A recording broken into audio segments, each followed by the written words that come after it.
menyebabkan pembuluh darah ini pecah dan terjadi mimisan. 80% mimisan terjadi spontan dan penyebabnya tidak diketahui. Beberapa penyebab lainnya adalah trauma hidung, yaitu cedera yang terjadi pada hidung, misalnya akibat hidung terbentur, kebiasaan mupil atau mengolek hidung terlalu keras. Perubahan tekanan udara. Ketika terjadi perubahan tekanan udara, pembuluh darah menjadi kering dan rapuh, sehingga pembuluh darah mudah pecah. Kelainan darah, misalnya pada orang dengan leukemia atau kanker darah, atau pada orang dengan kelainan pembekuan darah, misalnya penderita hemofilia. Tumor, adanya tumor atau keganasan di rongga hidung atau daerah sekitarnya, juga bisa menyebabkan terjadinya mimisan. Kelainan jantung dan pembuluh darah, misalnya pada orang dengan tensi tinggi, diabetes, dan pengerasan pembuluh darah karena ada plak sumbatan atau arteriosklerosis. Pada penyakit infeksi, misalnya pada orang dengan demam berdarah. Efek samping obat seperti obat pengencer darah, contohnya aspirin.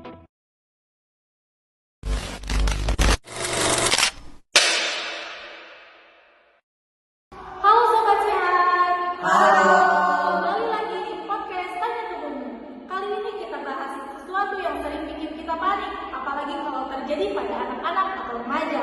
Demam tinggi, tiba-tiba mimisan, muncul luka atau bintik-bintik merah di kulit. Serem gak sih? Serem banget.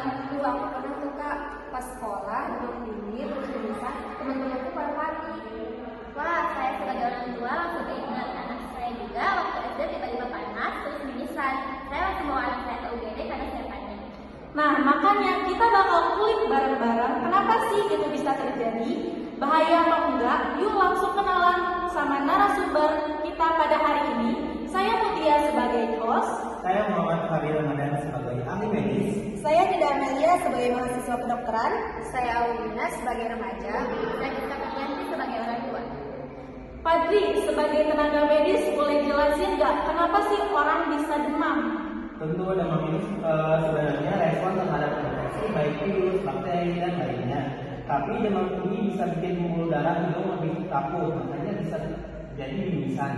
Iya, dan mimisan itu sering terjadi kalau suhu tubuh tinggi, udara kering, atau kalau habis terlalu banyak mengorek hidung juga bisa loh. Jadi, mimisan pas demam tuh gak selalu bahaya ya Kak?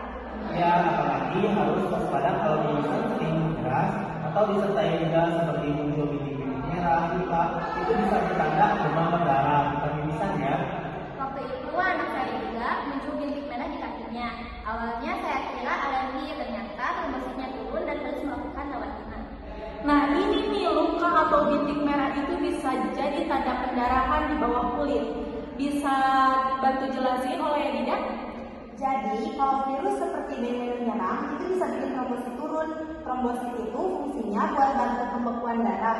Kalau rendah, bisa muncul bintik merah atau luka-luka kecil yang susah sembuh. Berarti kalau demam, mimisan ditambah luka itu kita harus langsung. Iya, apalagi kalau demam lebih dari 3 hari.